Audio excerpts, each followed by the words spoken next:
Okay, without further ado, saya ingin introduce our next speaker, yaitu dari Canvas by Instructure, yaitu Mr. Ryan. So Ryan has 2 decades of experience in the edtech world, beginning with Utah-based startup Campus Pipeline, the first HTML portal for higher education.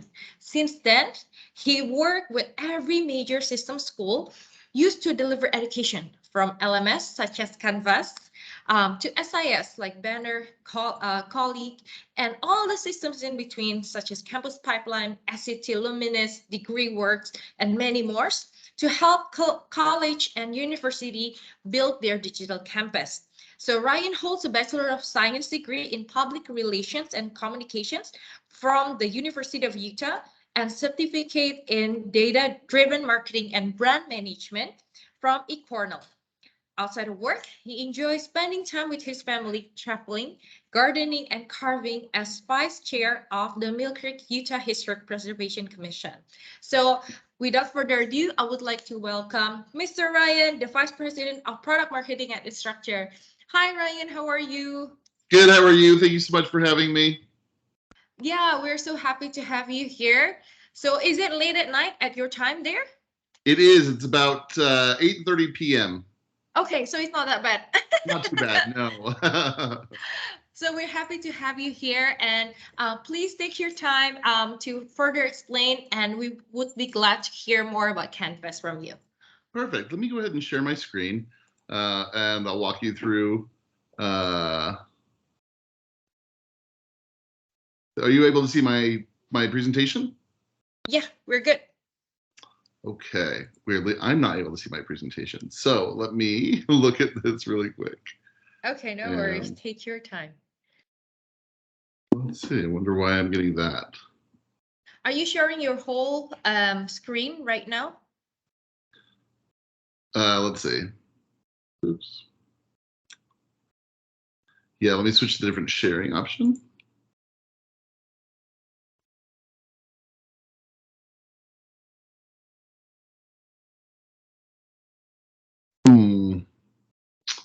I apologize. Give me one moment. And I will.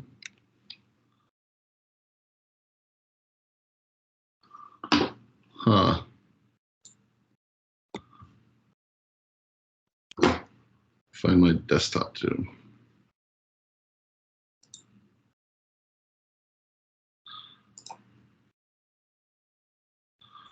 Okay, let's see. There, how about that? Can you see that now? Yes, perfect. We can see your presentation. Perfect. It's always, it's always when you are on stage in front of quite a few people that you have the little glitches, but thank you for bearing with me. And thank you for letting me address you in English today. I appreciate your time and want to walk through a little bit about my background and my journey with Instructure and Canvas.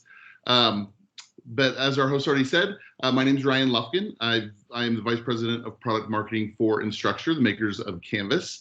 I've been here for about 4.5 years, and prior to that, I was with Ellucian and all the way back, Banner, Colleague, the folks that know the ERP systems, all the way back to, as was stated, the Campus Pipeline, the first HTML portal for higher education in 1999. So I've worked with college and universities all over the globe, largely on student-facing services, mobile applications, HTML portals, pretty much every service available.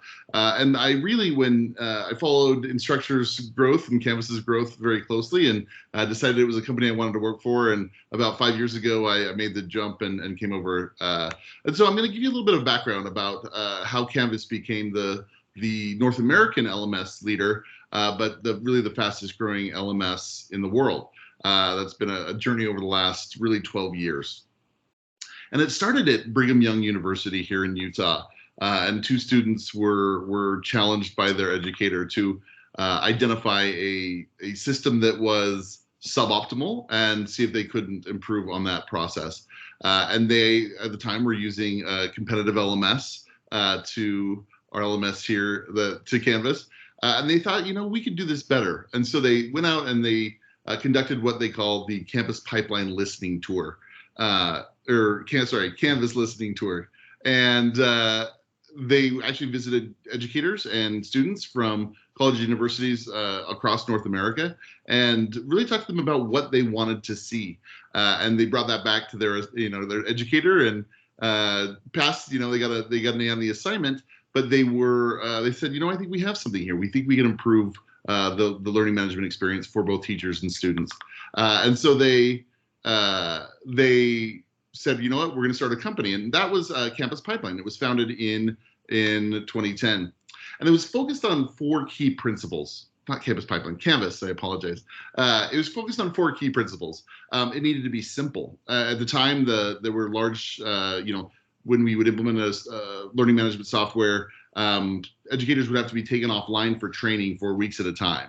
And they thought, this should be a software that's so intuitive that doesn't need a lot of training. It's simple to learn, simple to build your courses in. And that was really a key component of making sure that it was highly adopted by educators, so then it would be highly adopted by students.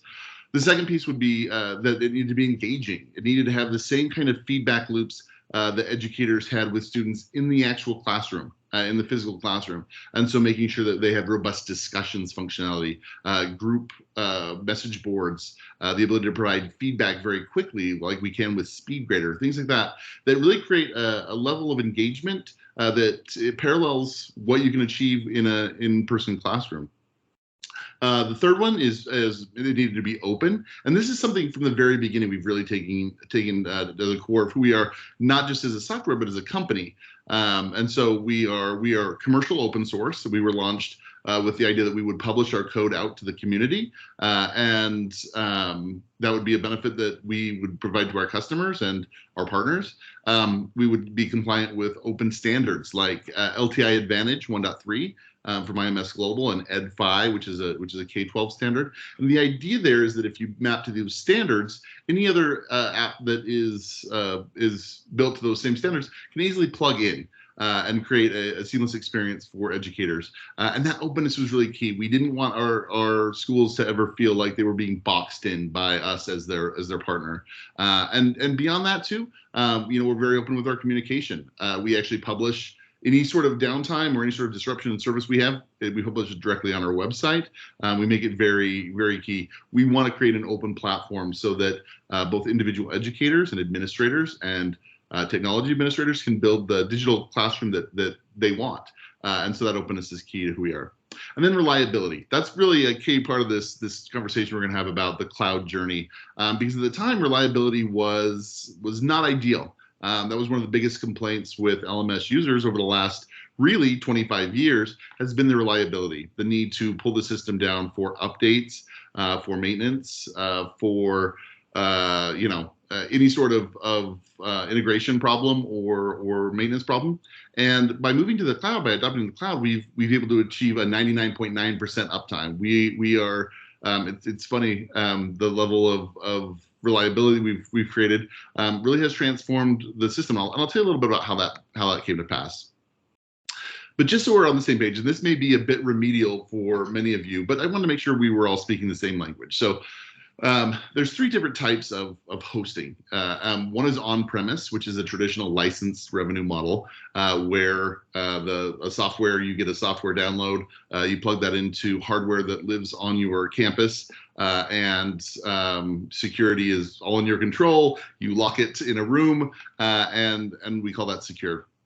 The other is cloud hosted, where you rent server space from a third party, whether that's regionally located or global. And then the third is SaaS, true software as a service. And that's when you partner with a vendor like AWS or Azure, for instance, and Google, and make sure that you host that in the cloud. And there are benefits to many of these, but really SaaS offers the ideal version across the board. And honestly, 10 years ago, I was having arguments with coworkers about whether or not education would ever truly embrace the cloud. Student data privacy is incredibly important. Reliability is incredibly important. Protecting personally identifiable information across the board is key. And so really the rise of campus pipeline aligned very well with the rise of AWS and the offering of SaaS. So there's a number of pieces here. A, you're not buying hardware. That hardware belongs to a third party. Access anywhere via the web. And depending on how you had your firewall set up, you could have done that with on-prem and certainly with hosted. But SaaS is designed out of the box for that. The maintenance windows. One of the amazing things is that you don't have to ever pull the system down for maintenance. Just not a thing.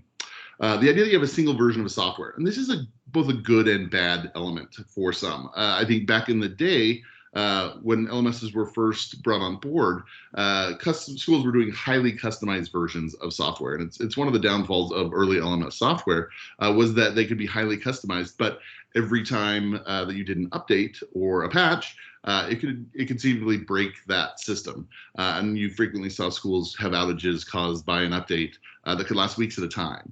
And when you have a SaaS solution, you're essentially supporting a single version of that software. So the company, Instructure in this case, can test against any possible parameter because we understand that all the setups are essentially the same. Again, if you've used those LTI apps, if you've used FI compliant apps, all of those are being tested for, and so those updates happen seamlessly behind the scenes.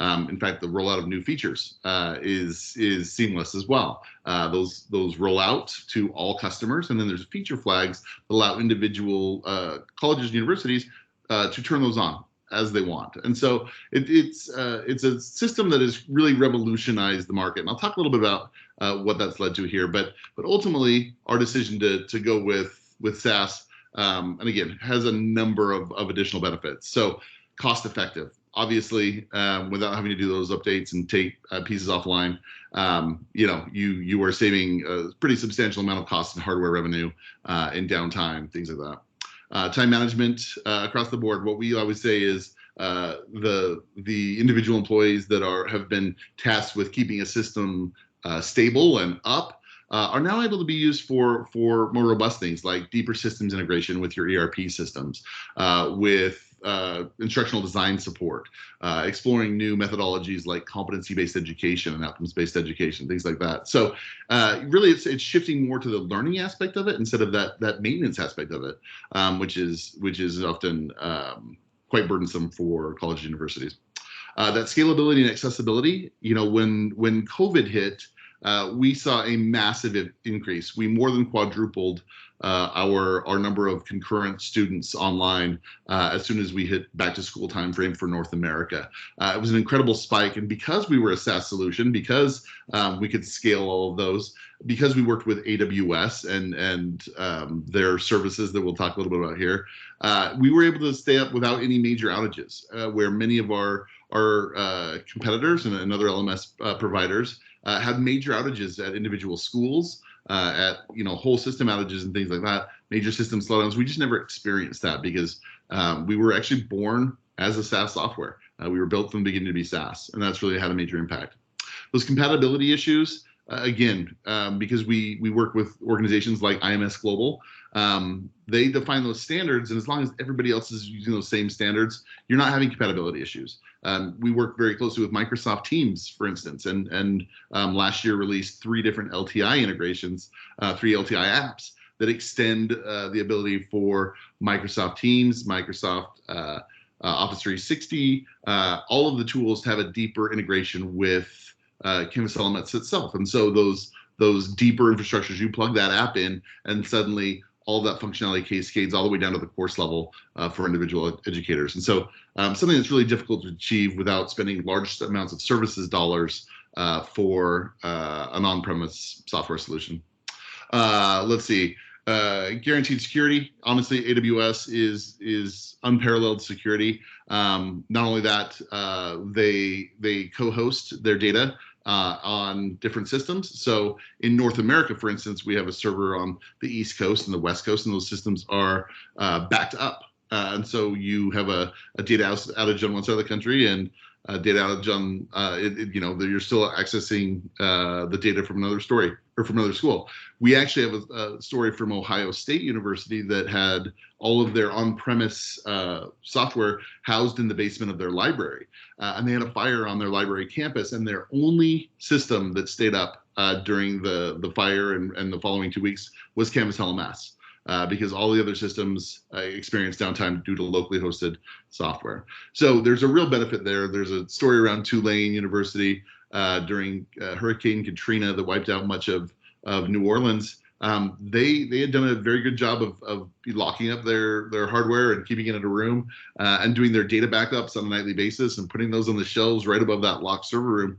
But when Lake Pontchartrain flooded, and much of New Orleans was underwater, they lost all of that. They lost their hard copies, they lost their electronic copies. So that cloud aspect of it really does have this benefit well beyond the initial concerns that I think people had with data privacy and security. And then one of my favorite things that we offer is free trials. You can go to canvaslms.com or instructure.com, and you can actually sign up for free for teacher. And because we're supporting all of these as a single instance, it's very easy to partition off an individual software. And so individual educators, whether they're primary school or higher education, can go in and create a free account, and they can host a course in LMS or a course in Canvas LMS free of charge. And that's something that we do to help educators understand the power of the tool. And so we've got literally hundreds of thousands of educators whose institutions may not be using Canvas LMS, hosting courses in Canvas LMS and making that available to their students. And that's just something we do for the good of the community, but it's not something we could do if we weren't cloud-based and SaaS. So obviously Canvas LMS was the result of all that hard work. And now, we continue to evolve and grow the product, but it's interesting how much some of our competitors' products actually have begun to look like Canvas LMS after a decade. But it's an incredibly powerful tool that continues to grow over time. And the result of that after 10 years is this. We call this the squid chart because the Blackboard's market share in the middle there looks a little bit like a squid. And realistically, what you saw is a lot of LMSs, over a decade ago being purchased and rolled up into Blackboard. And Blackboard was a largely on-premise, well, they were an on-premise solution, and their support was not stellar.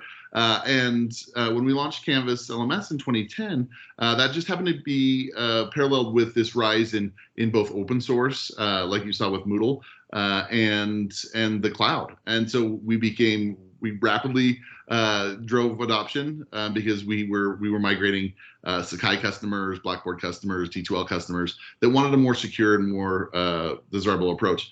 And it was interesting. It wasn't until 2016 that D2L launched a cloud-based version, and they were able to migrate their customers fairly quickly.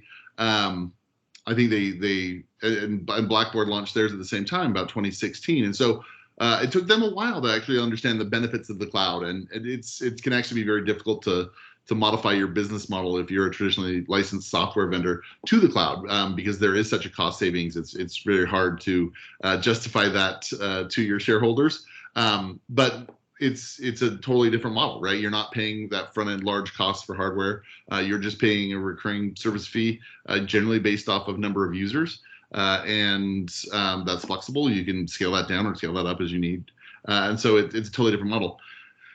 D2L wasn't actually able to move all of their customers over to the cloud until 2020. They claimed that they had everybody moved over, and they've still got some reliability issues based off the fact that they migrated an on-premise software into a SaaS model. But Blackboard has still not been able to move everybody over. They've set a deadline of end of 2023 to move everybody either to fully SaaS. So they've ended both on-premise hosting and cloud hosting of their solutions, and really it's been a pretty difficult journey to move over because, again, those softwares weren't designed as SaaS solutions from the beginning. And that's something we've enjoyed. And so that growth has continued to occur, and these are largely United States numbers, but it's a little easier to get aggregated numbers for North America. But what we've seen in North America is Canvas has become the most widely adopted LMS ever. So a combination of increased usage after COVID and the fact that we've grown so broadly it really has led to that piece. And again, without being a cloud-based software, we never could have scaled to this level. And the other aspect of that too is one of the things, Canvas was really designed as a higher education LMS, but prior to COVID, we grew very rapidly in K-12, and so the top numbers are by number of school districts, which are portions of a U.S. state, and then the bottom is by total enrollment. So roughly a quarter of all K-12 students in the United States are also using Canvas LMS. And one of the great things there is we can start to tell a primary primary school. We call it K-20 in North America because it would be kindergarten through college. But really, that seamless transition of technology for users that have used Canvas at every level, the technology just disappears into the background, and that learning takes center stage. And that's really kind of what we've aspired to and try to deliver to our customers. One of the things that is interesting is, go back here a little bit. One of the kind of silver linings of COVID is a much more student-centered learning approach. Decades ago, it was very centered on the educator and making sure the educator had what they needed. And we'll talk a little bit about some of the challenges specifically associated with that. But really, the COVID created an ability to have these conversations that educators wanted to have for a very, very long time. And whether it's for K-12, which came very aggressively forward during COVID, or higher ed, which really did expand usage, from most schools were 40 to 60% LMS adoption to nearly 100%, over 90% certainly, overnight, essentially, was rather incredible. And it's led to a big change where, according to a survey of college CFOs, chief financial officers, and business leaders, their biggest challenge is student preference. So creating an experience that students want. And data shows that students, specifically in North America, but really globally, are looking for more online offerings, more hybrid, more flexibility. Many of them are working adults. Many of them are juggling families in many instances. And depending on the demographic, but they're looking for a intentionally designed digital campus that a school is offering. So it's funny, in North America, you saw many colleges, universities in the United States specifically, really starting to build out elaborate student centers with swimming pools and rock climbing walls and workout gyms and things like that. And what we see now is schools are shifting to much more focus on that digital experience. And how do they sell a digital experience so their students understand that while they get this flexibility and have access to all of their learning online, they are also being able to engage with their fellow students and create a social network that will help them get jobs and help create long-term relationships down the road. So pretty large shift. One of the biggest things I think is interesting is that 95% of adults expect higher education to be hybrid by 2025. And we'll talk a little bit about what makes up hybrid. But again, it's that flexibility, that need for online courses. And when asked, is your institution implementing hybrid services outside the classroom, such as career services, advising, counseling, telemedicine, or other campus life activities? By and large, they said yes. We're seeing that already. We're engaging with those. There's a really great story around these slides I didn't include here around Wayne State University. Wayne State, because of the open technology within Canvas LMS, they were actually able to implement, actually plug their consulting or their advising services, their tutoring services directly into the class level. So if you were taking a creative writing course and you were struggling, you could actually align with a tutor that was directly related to your subject, directly within your course itself. And they saw a massive uptick in usage of those online services simply because they were made available where the students needed them. And so across the board, we're seeing a more holistic approach to student success. It's not just about student retention year over year or student retention within a 4-year program, but how are students progressing mentally? Are we providing the mental health services? Are we providing the support services, the career services they need? And it's been a really interesting transition over the time. And because, again, we've got that open framework, you can build those services in. And not only that, you can measure how they're being used. We can actually understand what the LTI calls look like, and how the data is being transferred back and forth between the different systems. And again, helps educators make that and administrators make those changes. So everybody's on the same page again, for the different terminologies. This is our spectrum of synchronous versus asynchronous, on-site versus online. And traditional face-to-face is up there. It's on-site. It's generally synchronous. Remote is generally on-site but asynchronous. And online is offers the flexibility, but the high flex or blended, that is really the ideal. That idea that you're supporting both synchronous and asynchronous, on-site and online, is kind of the holy grail of education. It's not easy to do, but what we've seen is a lot of schools that are successful with that. High flex is interesting because the idea is that you would support both those students who are in the room participating at in real life, online students who are participating in real time in that classroom, but also students that aren't able to join. Maybe they have a work conflict or they're traveling. They would be able to join asynchronously and have access to that same user experience. That involves all of the same materials being available, videos, pieces like that. So we've seen a lot of schools. I was on campus at Champlain College in Vermont here in the United States, and it was amazing to see educators in the classroom pulling up Canvas LMS in the classroom, the physical classroom itself, and actually teaching directly out of Canvas LMS, because then all of the resources that their students that weren't currently in attendance that would be participating asynchronously had access to, the exact same as the students that were there in person. And that's really the model that is, I think, most students strive for, that flexibility. I know, even my daughter's 17 years old. She's a senior in high school here in the United States, and she has several educators that attendance is not mandatory. As long as they're keeping up on the coursework and doing it online, they can have that same experience. And for her, she takes extracurricular activities, and as she explores entrance to college, that gives her that flexibility that it really is unparalleled and didn't exist by and large prior to COVID. So one of those silver linings of, I guess, a global pandemic. But the interesting thing, I think, is as I was looking at global trends, we've seen some, and I'll talk a little bit more about mobile usage in North America later on in the piece. But I started looking at mobile usage in Indonesia, and it's remarkable that mobile usage. This was, I think, a survey a couple of years ago, so these numbers may be even higher at this point. But north of right around 90% of adult learners or adults have access to a smartphone. Right, they're using smartphones. It's interesting because that's trending up among young users. The fastest growing group was 15 to 19, and so what we're seeing is smartphones that used to be just adults. Younger and younger individuals are having access to those smartphones, and they use them frequently. I have a 17-year-old and an 11-year-old, and they spend a large amount of time on their phones. And so as educators work to engage with them, they need to work with them in ways that they can engage those phones. And there's some interesting anecdotal stories.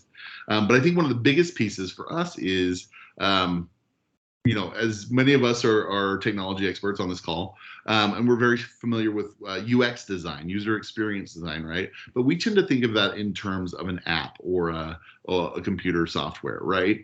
And what we've been asked, what we've asked educators to do during COVID really is to shift that so that they are applying what is traditionally a software design model to the actual curriculum themselves. So this exact same model applies as an educator creates a course within an LMS. What does the interface look like? How do they navigate? what is the feedback loop, right? How do I measure usability? How do I make sure I've got accessibility built right into the system? And so this model that programmers and engineers have been using for years is now being worked on with educators. And ideally, college universities or even K-12 institutions, when they work with teachers to apply this model, hopefully they're working directly with curriculum developers, right? Some sort of of curriculum design support. Oftentimes educators that are not provided those levels of support to help develop interactive video and bite-size content and really implement their to-do lists and things like that. What they struggle with is a low level of engagement. And in many universities, it can be just the most tech savvy person becomes that support. And ideally, we talk to a lot of our college universities about making sure that they are providing instructional design support from the very beginning, so they're creating very compelling courses. And during COVID, we had blueprint courses before, so you could apply blueprint courses across university and kind of lock down what that end user experience was. But during COVID, we also launched templates.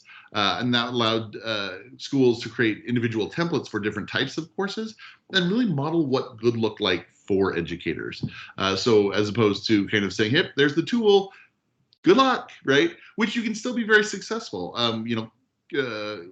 Instructure has like 1.5 million active users in our online community, and it is a very collaborative space. You can Google how to do just about anything within Canvas and find a how-to video on that, whether it was created by us or whether it was created by one of our customers. You really can provide a high level of support, but not all educators are proactive about going out and doing that. So that modeling is really important. We've even had an educator who really created what can UX design teaches about course design, and he has a whole book on, and I've linked to the website here, but he has a whole book and a website on how do we actually apply that model in the course room? What does it look like? How do we make sure that we are creating that user-centric experience? And I've talked a couple of times about this over the years, but I think more than ever, educators need to have that mindset of they're really designing an experience for students, and how do we as technology experts support them in being able to do that? So the other piece too is I think prior to COVID, there was a large battle around academic freedom versus technology in the classroom. And for the first time ever, we really found ourselves in a position where educators that were refusing to adopt LMS technology really made it so college universities could not essentially deliver learning to students. That was the only way. And so we, from the very beginning, have really prided ourselves on supporting academic freedom. But just as academic freedom, 15 years ago, was use whatever LMS you wanted, and then many schools would support 4 or 5 different LMSs. At some point, they looked at that and said, what does that user experience for students look like? If I have to log into 4 different LMSs, how difficult is that navigational experience? How disruptive is it to move from 4 different tools to manage my daily to-do list, right?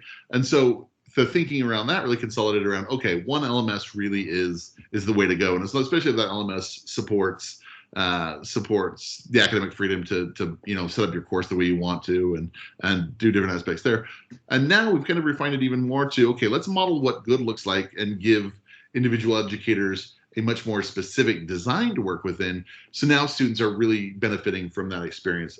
The hands down, the biggest piece of user feedback that we get on a constant basis is force my educators to use it more, make them use it better, right? And of course, we can't really force any of that, but we can certainly guide and provide that support to help for a more creative or a more consistent user experience for students at the end.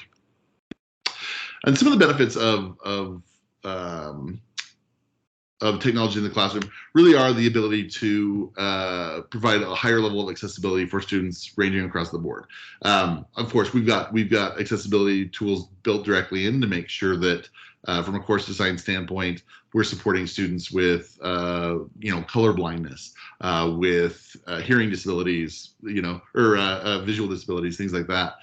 Those accessibility tools are built right in. But there's a whole other set of students that are not necessarily wired to participate at a high level within a large in-person course. And data shows that students perceive an online discussion as more equitable and more democratic than traditional classroom discussions. We've actually added the ability to provide anonymous and moderated discussions. So you can, an educator, while still understanding exactly who's contributing, can allow students to contribute anonymously, right? They may be willing to say things that are maybe more controversial, may strike more debate, right? Now, the teacher always has the understanding of what's being said by who, but students can actually engage a little more directly and a little more freely with that kind of tool. And that's not something you can achieve in a physical classroom, obviously, because the inability to do that. The other aspect too is a lot of the technology tools. When I went to college, many of my classes were very large, 150 entry level courses, right? You'd go sit in an auditorium, and there was virtually no real engagement with the educator in those very, very large courses. And it's my sincere hope that the post COVID world really has ended that large course. You can actually host a very large course online with a higher level of engagement between teacher and student than you can in a in-person setting. It's just, you'll have more interaction via email. You'll have more interaction via SpeedGrader and feedback from your educator to your student. And so I'm hoping those large auditorium courses are a bit of a thing of the past. In the US, they often called them weed out courses because many students that wouldn't engage or didn't engage in those settings didn't stay in college. And it's unfortunate that at that time it was viewed as, some of you need to be weeded out. When in reality, those students have passed the bar to get into your institution. How can you as an institution do everything you can to make them successful? And a real shift in mindset over the last 20 years. And it's I think, ultimately good for students, and it's good for society as a whole. The other piece too is adding video, interactive video. It's funny because we sometimes forget that we're all carrying an HD video camera in our pocket.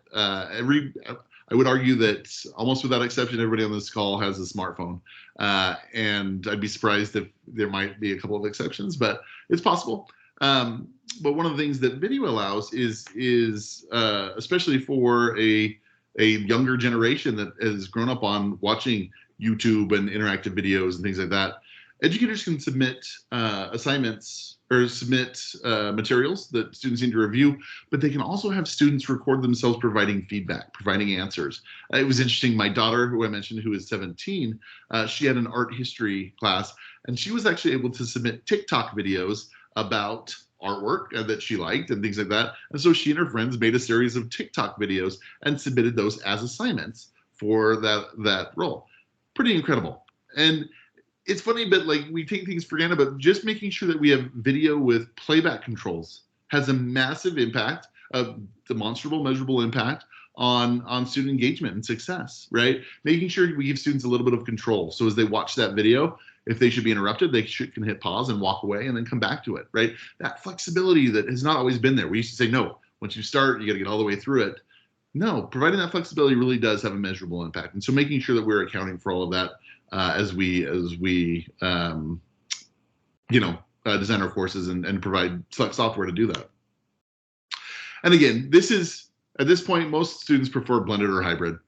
Really, our students are living in technology, and the idea that we would do everything completely face-to-face really is a bit of a thing of the past. So there is still a benefit of an on-campus, in-person experience that is hard to parallel, especially when it comes to student-to-student engagement and student social interactions.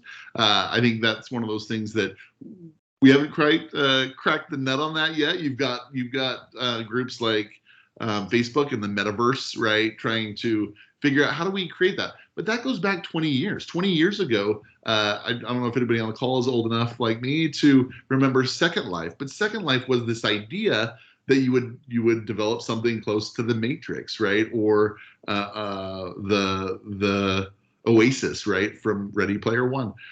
You would create a virtual experience where students can come together via avatar and interact and do all that kind of stuff. And we just haven't cracked that yet and created a level of interaction that's compelling enough to replace that in-person interaction. We'll get there, and there's great schools like Arizona State University who are doing their best to use virtual reality and things like that to crack that nut. And as a partner, we're trying to do everything we can to support them with that. But realistically, we're not quite there. We'll get there eventually, though. So again, as we move to we're not quite to a completely online experience. We're probably not even close to a mostly online experience for the vast majority of students, but that blend of more options for courses is definitely the direction we're headed.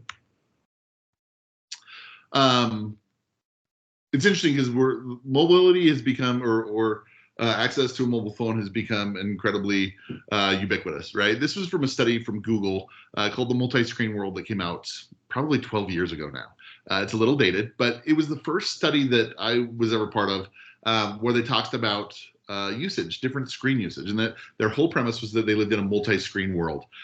We have that little screen that we carry in our pocket. We have that screen that we work in front of every day. And then we have that screen that's at home that we watch shows on at night, right? And they wanted to understand why, when people used what. And as they moved through, they really said context drive usage, right? Different, we turn to different devices for different things. And that hasn't changed over time much. Although I think if anything, the dual screen usage has become off the charts. We all pull out our phone as we're doing, whether we're working on a computer or working or watching TV at home. But that context drives those usage. So making sure that we understand the context when students are going to turn to their phone. And it's interesting. More often than not, it's that connection between I'll pick up my phone to send a direct message to my employees, or an educator will send messages back and forth to their students. What we're seeing is a tremendous shift in how students use that smartphone. At the same time, we saw that quite a while ago. One of the first major features that Canvas LMS launched that was really compelling was something we call Speed Grader. And Speed Grader allows an educator on their phone or on a tablet to pull up an assignment and provide feedback to a student, grade that right on their mobile device. And for an educator, 5 years ago, 6 years ago, it's pretty revolutionary, right? The idea that they could sit at a sporting event, they could sit with their kids at the park, and they could grade papers in a way that saved them time, because now they didn't have to go back home. They didn't have to do it all, in front of their desk, in front of their computer. It really freed them to do that. And so we're continuing to look at what are different ways that mobile can open that up. In the U.S., it's funny. As recently as 4 years ago, I would talk to college and university leaders who would say, that might be for big schools, but my school is a relatively low-income school, and my students just don't have smartphones. And what's funny about that is the data shows that 99% of undergraduate students in North America have a smartphone. And in fact, if they are from a lower socioeconomic level, they're more likely to have access to a smartphone than to a laptop computer. And that was one of the biggest issues with the shift to online learning during COVID, is many schools said, okay, we're going to go online. And those students only had access to a smartphone. If they needed to use a large screen, they would go into a computer lab. And those computer labs shut down. So now it's all about being optimized for that phone usage. And I think that continues to grow. Again, we talked about the numbers for Indonesia, and they parallel what we're seeing in North America in a way. There used to be a debate about bring your own devices, right? We're not going to let anybody else's devices plug into our system. And I think that the cost of that, the controllability of that, really has had that conversation go out the window, because we can create the same security protocols. We can create two-factor authentication to ensure that we are, students are accessing their system. They're the ones accessing their system and keep that secure. I think we did a lot of work when I was at Ellucian back in the day around data security and privacy. And it was interesting that the vast majority of security hacking experiences that schools were dealing with had nothing to do with third-party hacking. Many of them were phishing, so people were giving up their credentials, or they were people with access to a system that they no longer needed, that they shouldn't have access to. So a student who was acting as an adjunct faculty, or had been working in the computer labs and should no longer have access. So auditing and making sure that you were regulating that was as important as having a firewall, right? Protecting from actual hacking. And I think we see that across the board, many of which we can solve with two-factor authentication. All of our devices, many of them have face recognition. So as they log in, the level of security on their end is unprecedented, right? We just don't see that anymore. And 96% of students who own smartphones, and again, these are North American numbers, but they're really split between two operating systems in North America. 69% are Apple, 27% are Android. So offering two major apps that are essentially parallel serves 96% of the market, right? And frankly, those other 4% I'm not exactly sure what they'd be using, and we'd have to figure that out. But what we do see is that they spend their time using native mobile apps. And I think this is really important, because I think there are vendors out there who have said, no, responsive design's enough, right? And what we see is that split between 88% native app usage and 13 to 18% of responsive design. Students generally do not use their mobile browser for accessing information. They want to use a native mobile app. And there's a number of reasons for that. And I'll talk a little bit about that, but they don't read your emails. That's what's one of the biggest pieces. So by leveraging a native mobile app and the messaging functionality within the app, that's ultimately how they want to communicate with you. And it's only getting worse, I have to say. My 11-year-old, who I think has had a Gmail account that I set up for him when he was 3, we just went in and realized that he doesn't ever check his email. He's got it on his phone, and he doesn't ever check email. That's not how you can message him, you can in-app message him, but he just won't. We won't respond that way. SMS messaging, while it was as big a few years ago, really is cost prohibitive for most colleges and universities. It's a rather large expense that you have a parallel to. You can use in-app messaging if you're using those native mobile apps and push notifications, and that's where students want to be communicated with anyway. So I think that's really important to note that while some vendors say, "Oh, responsive design enough," responsive design really is the basics. Responsive design meets all of your accessibility needs, right? And helps you be compliant with your accessibility levels. But it doesn't actually provide the end user experience that most students want. So it's key, and it's something that, Canvas is fully responsive design. If you open it in a browser window, it's amazing. But if you ever want to see the difference between responsive design and a native mobile app, open a video within a course for a vendor and see what that does. Responsive design, no matter how good it is, just doesn't really adapt that well specifically to that thing. Whereas your apps are literally designed to deliver that content in a scalable and responsive way. So that's a little bit about the background there and some of the benefits of going cloud. Really, at this point, if we've got questions, I'd love to take some questions. But ultimately, I think as we look back at the journey that Instructure and Canvas took, it wouldn't have been possible without that level of partnership with Amazon Web Services as our partner. There's a lot of great cloud partners out there, but AWS provides those interactive services and all the different elements that really allow us to scale and grow in a way that we couldn't have before. And I think we've seen that in the success of the software, but ultimately really in the success of our college and universities that are using the software globally. Thank you so much, Ryan, for sharing. It's really interesting to see all the numbers, to see the facts that you brought up. It might be some of them. It might be from the data in the States, I believe, right? Like the smartphone users, like more iOS users compared to Android.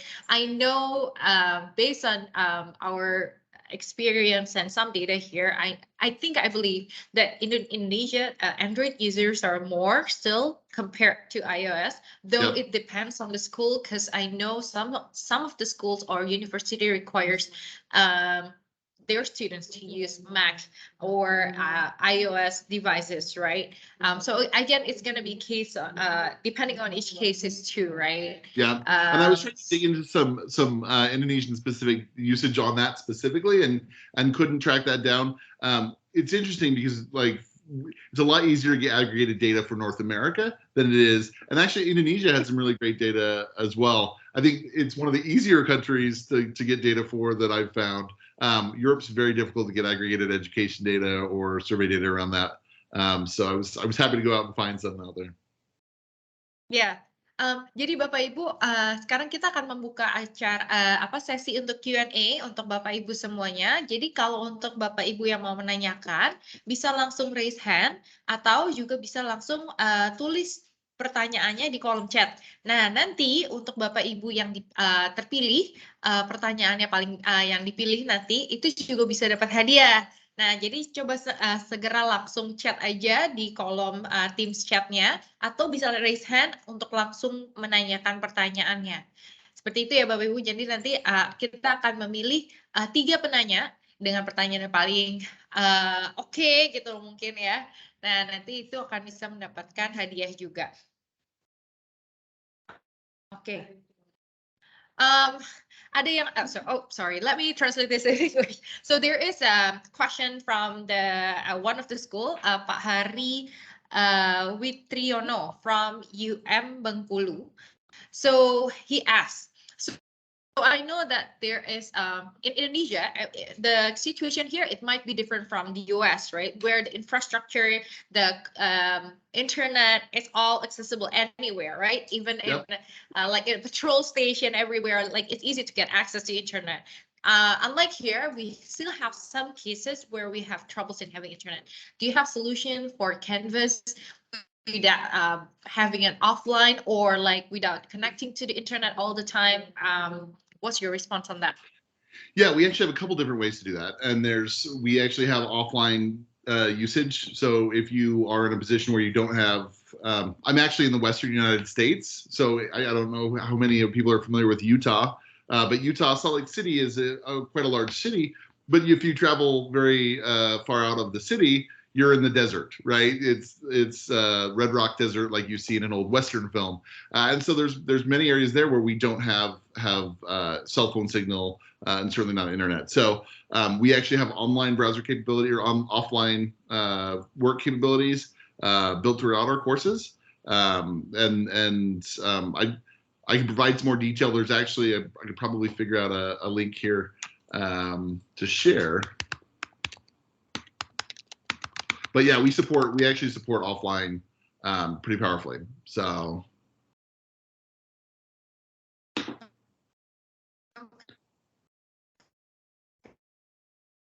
And we will be able to share the link to the participants as well. So maybe there's an article or something like that Yep. they can look at about the online offline capabilities of Canvas, right? Yes. Oke, jadi Bapak Ibu untuk online offline-nya jadi tersedia di Canvas. Nanti setelah akhir acara, kami akan adakan form feedback. Nah, di situ nanti akan ada satu pertanyaan, apakah Bapak Ibu mau menerima materi mengenai presentasi hari ini? Nah, tolong dijawab iya. Nanti kita akan memberikan semua materi termasuk link-link dari supporting documents dari presentasi tersebut. Oke, jadi nanti pada akhir acara jangan lupa isi feedback formnya juga ya Bapak Ibu. Oke. So this is quite a long question actually. Maybe this is gonna be fit for a demo session, but there is Pak Nanang, I think he asked from Adia Graha, how do I find Canvas help button? Where can I find free Canvas courses? Where do I find my institution's URL to access Canvas? And what are the browsers and computer requirement for Instructure products? And how do I manage Canvas notification setting as a student? Maybe so I can answer some of those. Let me go ahead and answer this. I actually just dropped two links into the chat. Awesome. So for the first question, where do I find the Canvas help button? I'm not exactly sure what you mean within the product itself, but within Canvas, there are multiple options for help. There's actually, when you first log in, there are actually prompts to frequently asked questions and all sorts of things within the product themselves. You can find free Canvas courses at canvas.net, which is Canvas Network, which is where we host free MOOCs, massive open online courses. And so that's where we host courses for schools like Ohio State and Indiana University and things like that. There's also professional development courses available there as well. Where do I find my institution URL to access Canvas? Is that actually the URL instructure.com/Canvas. At the very top of that page, you can click on the Try Canvas for free, or you can go to Login up in the upper right of that page as well, and there will be a drop-down for you to choose your school's URL. So it's all available directly from instructure.com/Canvas. Browser and computer requirements, I couldn't tell you off the top of my head, though you can access it in Safari and Chrome, and I think pretty much every major browser. We're back at least 3 versions in every browser, and we're constantly update that. So, but you can go to Canvas Community and find that out as well. those system requirements are an easy find. Just online within our community, should be able to find those. And how do I manage my Canvas notification settings as a student? Let me see. If I type in manage Canvas,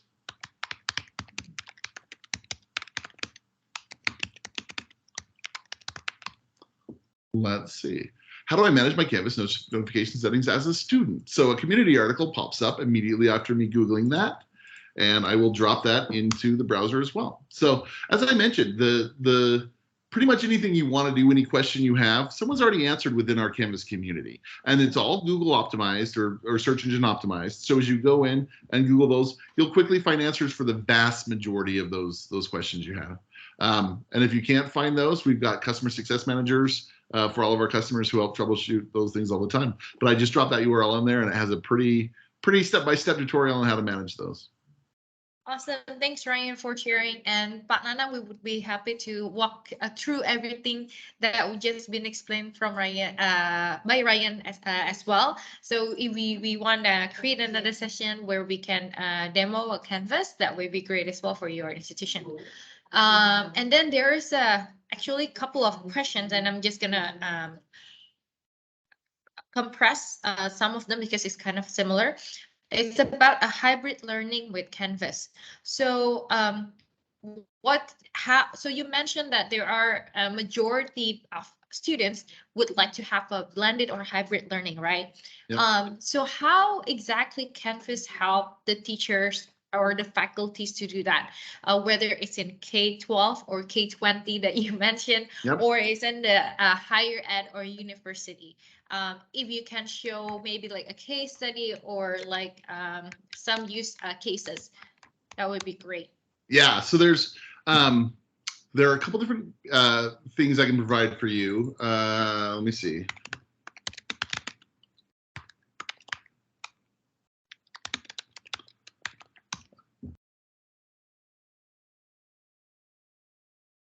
Here's a great video on using Canvas for higher this. So this video is specifically, and it's actually done by one of our Canvas casters. So we have a group of educators that are really good at using their kind of Canvas power users. But the video that I just shared is let me see. She is actually walking through optimizing. Susie Lolly. If I've never met you, then I record in weird places, and I'm live from Duncan. Yeah, so Susie Lolly is one of our educators, and she's literally records how Canvas for hybrid learning works, and she's got a whole series. This is, and again, she's not an employee. I can share my screen really quickly. She's not an employee, but she is. She spends a lot of her time creating videos on how to do everything from. And she's a K-12 educator. She'll call them littles. But crash course series on touring the Canvas LMS interface, tips for using modules, right? This one is Canvas for hybrid learning, right? So making sure that you're supporting a hybrid class. And she's just one of literally thousands of educators that are sharing this. There was another question in there as well that was about how can educators share learning objects. And directly within Canvas, there is a link on the left-hand side called Canvas Commons. It's a little C with an arrow, and it's available for all educators whose admins turn that on for their institution. And Canvas Commons is, like I said, a learning object repository, and it's everything from individual quizzes to modules to full courses. And it allows educators to share those and out with any other educator that wants to go browse for them. And so if you want to model what a good 5th grade math course looks like, someone's built that, right? If you want to look at what a college level biology course looks like, someone's built it. And you can actually go out. There's I think 140,000 learning objects in that right now. Wow. So really, depending on whatever you want to find and you want to build, it's out there. It just takes a little looking. And again, a simple Google search will turn up so many of these answers. And really empower educators, and that's why it's funny, because our front line is Google. Google search it, and they'll or whatever browser, and there's an answer that out there waiting for you. Awesome.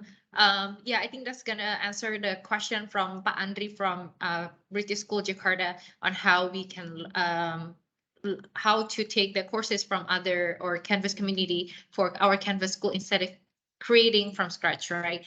And it's the Canvas Common is free, right? And they can use, and then you can modify it as well according to your curriculum or according what your classroom requires, right? So it's a pretty neat module as well. And there is this is kind of interesting question too. So you mentioned that there are a lot of use of mobile apps instead of mobile browser. And I think that's quite an interesting fact, because I know that there's a lot of LMSs right now that runs on mobile browser only, right? But how do you, I know there are thousands of apps out there, not only we're not talking the educational one, but like social media, lifestyle apps and all that, right?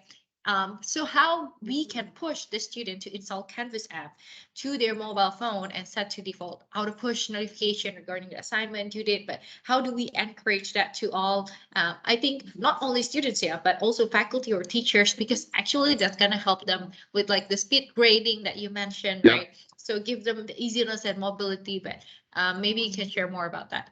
Yeah, I mean, largely it starts with the educators. As long as the educators understand the power of the mobile app, they're the ones interacting with students every day. And if they're the ones that are saying, hey, I use the app for just about everything I do, download the app today, here's how you do it. And you can literally download a QR code that allows them to download the app immediately and put that in a PowerPoint, the first interaction you have with them, or put it in an email, the first interaction you have with them, and have them use it. That really drives most usage. I think we don't see, if anything, we see an incredibly high level of Canvas mobile download, largely because if students know they're not going to check email, they're not going to do those things, and if an educator expresses the willingness to communicate through the app, students really respond to that. So I would start with educating the actual professor, educators themselves, and they drive the vast majority of that.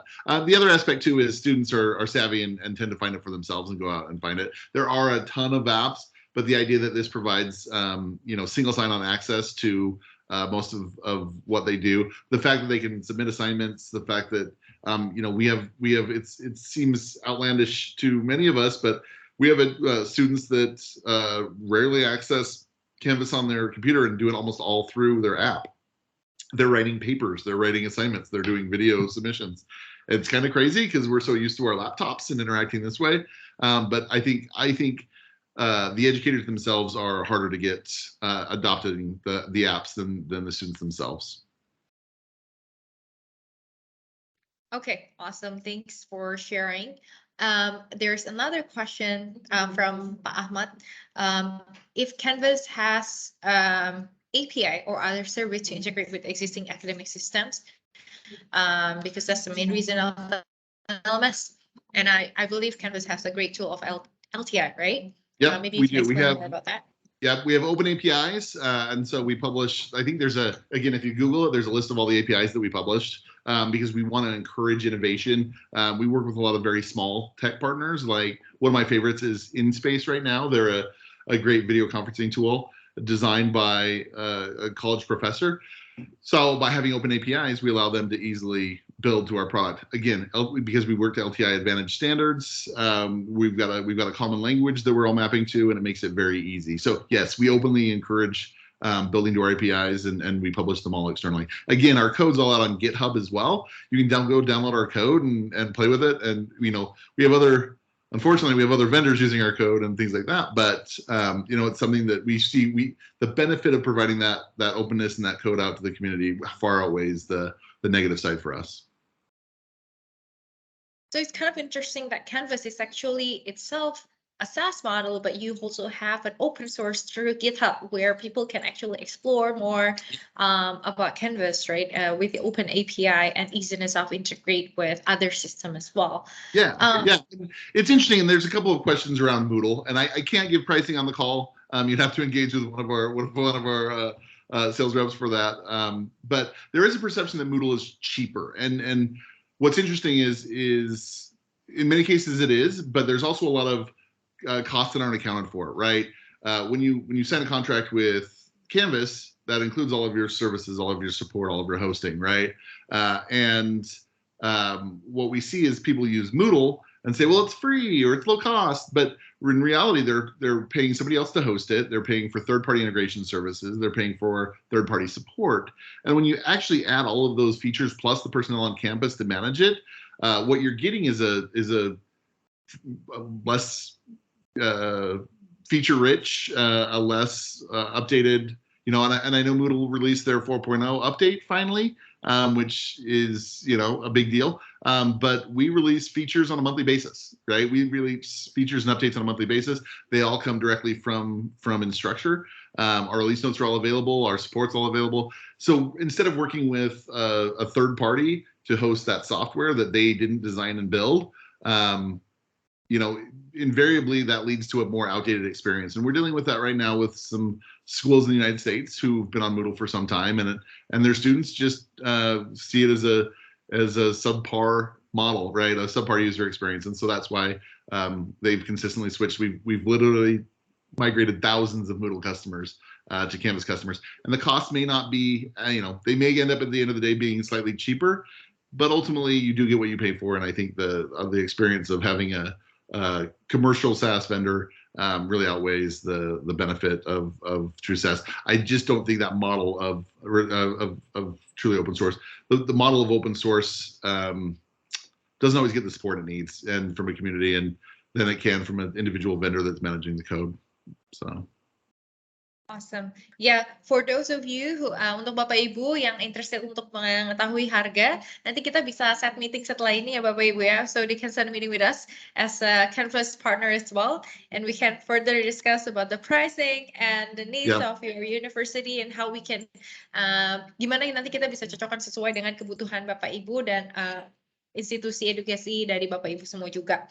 Okay, so there's a question from Bu Icha, I think. So how Canvas is able to use for art students? Any suggestion on how teaching art using Canvas?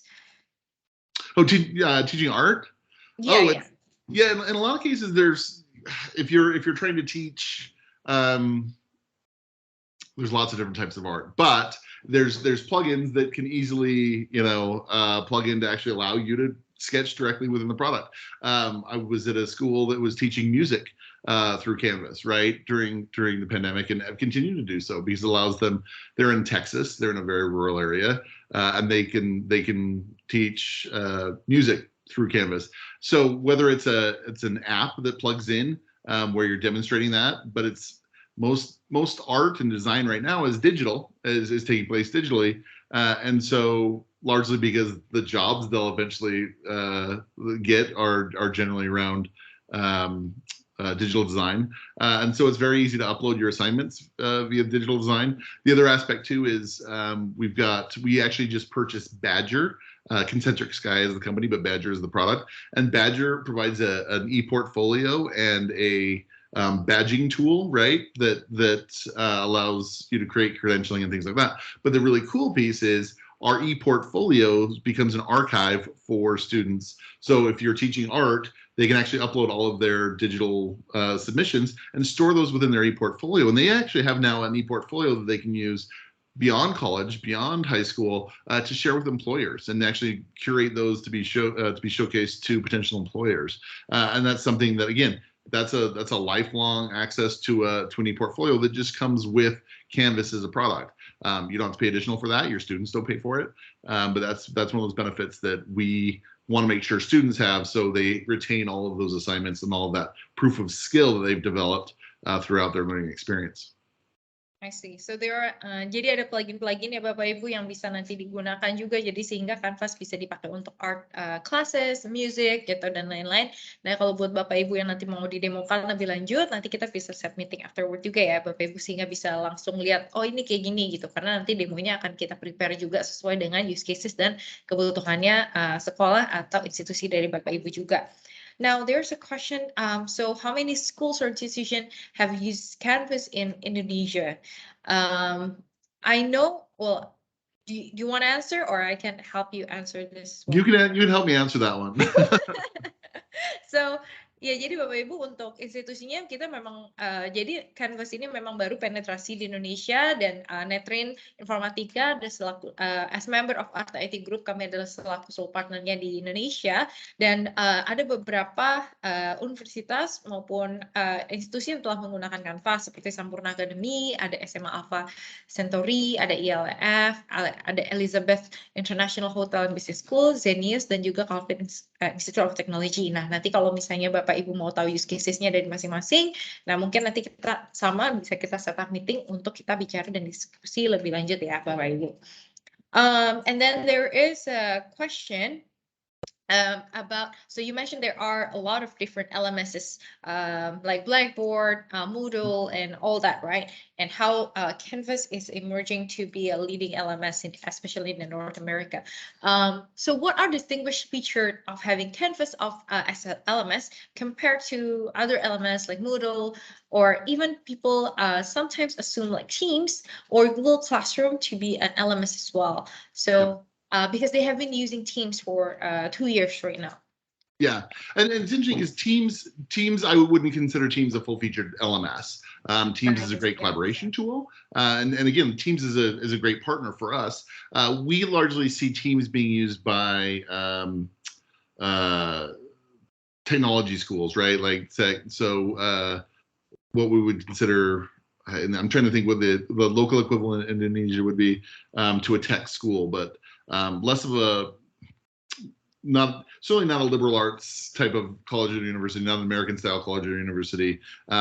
Teams lots of the functionality to do that, but it is great as Zoom, right? We've seen there's a company called class.com, which was one of the founders of Blackboard, who's essentially building the same thing, kind of a lightweight LMS wrapped around a collaboration tool, Zoom.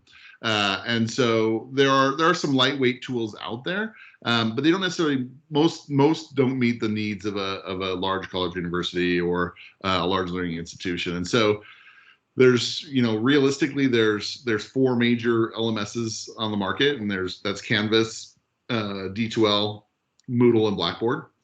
And Blackboard's shrinking, Moodle stayed roughly the same size but kind of shrinking. D2L's staying roughly the same size, and maybe seeing a quarter of growth here or there. Canvas is the only one that's shown very sustained growth for quite some time. So the benefits of Canvas, specifically the things that make Canvas stand out, is we really were the first LMS truly born as a SaaS solution. So the reliability, the security protocols, everything that we gain from being an AWS partner from the first line of code that we wrote really is unparalleled. D2L took what was an on-premise solution and reworked it to be a SaaS solution. Blackboard essentially did the same thing with Learn. Moodle's not available as a SaaS solution. It's always a cloud-hosted solution, so you don't get some of the optimization of SaaS and that kind of constantly upgrading the features and functionality. You remember we've got 6,000 college universities across the globe that are using, or I guess schools, because many of them are K-12 in the US, but 6,000 institutions across the globe that are using Canvas, and they're constantly identifying any bugs or any issues or nominating features for creation. And we send out an update every month that is updating those features and those bugs. And that's simply not something that most organizations can do. So not only do we have the fastest growing, but we have the fastest evolving LMS to support the needs of our end users. Not only that, just usability. We, simply when you put educators and students into a sandbox with Canvas and give them a taste of the LMS versus literally any other LMS, they hands down choose Canvas. And we've got some very recent case studies around that with Northern Arizona University and Portland State University, where they were unanimous selections for Canvas once teachers and students were able to jump in and use it. And again, that's just based on ease of use, ease of course creation, ease of navigation and communication. So we're excited that we've continued that. And then our unparalleled support. Melissa Lobel she's our vice president of customer success, and her team is just incredible. And she runs, I can't remember how many languages that we run support in at this point, but truly our customers, we have close to 100% retention rate over the last 12 years. Customers come to Canvas and then they stay. And so we hang our hat on that customer success and ensuring our customers have a good experience at every level. Awesome. Thank you for your answer as well. Jadi Bapak Ibu memang karena dengan model SaaS ini quite unik ya. Jadi di mana selalu mendapatkan update dari bugs dan juga fitur dari Canvas gitu yang secara berkala. Yang beda dengan LMS yang lain gitu ya, yang mungkin kayak seperti Moodle itu kan karena lebih ada yang one time belinya dan lain, jadi udah itu aja gitu kan contohnya, ataupun Teams atau Google Classroom yang sebetulnya lebih untuk collaboration gitu. Jadi misalnya dipakai untuk conferencing toolsnya dan lain-lain, bukan LMS-nya atau course management-nya sendiri seperti itu. Okay, so there's another question. This might be related to licensing on how if they have this one institution that have K-12, how does the license work? Does each like junior high school and elementary need to have their own license, or it can be combined as one? So it's generally per end user pricing, but I know that with different schools that have kind of unique situations, I know we've had conversations specifically on how do we model that. So that's probably something they can have a conversation with the Indonesian team on and figure out what that looks like. Yep. Jadi Bu atau Bapak Novianto ya, sorry. Jadi nanti kita bisa bahas lebih lanjut mengenai licensingnya seperti apa. Nanti mungkin kita perlu lebih detail bahasnya case-nya sekolah Bapak Ibu tuh seperti apa gitu ya. And then there's another question, how the example how school use Canvas. I think you briefly mentioned about that and give a link. And I know there's a lot of link and use cases out there that we will be able to share on later on as well, right, Ryan? Yep. So they can look at as well. Yeah. Yep, I just dropped a link in there. If you go to Instructure.com and you go to what's called Study Hall, but it's really a resources. There's case studies, written case studies, video case studies. For basically all of the products. You can find an institution that matches yours probably in size and scope and kind of look at what their experience is. But there really are a lot of those great stories out there to share. And if there's anything specific, we can follow up with that as well. Okay, awesome. Lastly, the last question from Pak Bobby. I know about the cost. We'll talk about later on separate discussion, ya Pak. But regarding how I know the Canvas penetrating Indonesian university market to have a bridge plugin or API that be used for Ministry of Education, Culture, Research, and Technology to monitor all LMS. I think that is highly possible, right, Ryan? Because we have that open API and it's highly customizable. Plus, we have that LTI capabilities where it's already integrated actually to several. We have like a list of systems and technology that's already integrated with Canvas as well. Yeah, and this has come up in discussions multiple times. Ed Bray, who's the global director of marketing, and I had a conversation about this when I was in Australia a few weeks ago with him, and so I know that this is under discussion and is on the radar for our team. I don't know exactly where it stands though, but with our open APIs, it should be something that should be relatively easy to set up. All right. Awesome. Ada pertanyaan lagi Bapak Ibu semuanya sebelum kita wrap up this session? Okay, I think we have a lot of tons of great questions. Thank you so much, Ryan, for your help as well. And we would like to announce the winner of the those who actually post the question, right? Jadi kita mau mengumumkan pemenang yang sudah mengirimkan pertanyaan. Nanti harap raise hand dan buka videonya ya Bapak Ibu yang namanya dipanggil. Congrats again untuk para pemenang semuanya. Terima kasih udah boleh hadir bersama dengan kami sampai di penghujung acara ini. Jangan lupa mengisi feedback form, terutama Bapak Ibu yang mau mendapatkan materi presentasi dari hari ini. Nanti diisi feedback formnya dan akan kami kirimkan materi-materi presentasi, link-link yang tadi semua di-share oleh Ryan juga, dan kami juga bisa nanti mengadakan sesi lebih lanjut untuk demo demo Canvas atau mau bahas lebih lanjut mengenai gimana cara licensing-nya seperti apa, harga seperti apa, gitu. Nanti kita bisa bicarakan lebih lanjut. Oke, Bapak Ibu, thank you so much for your participation today.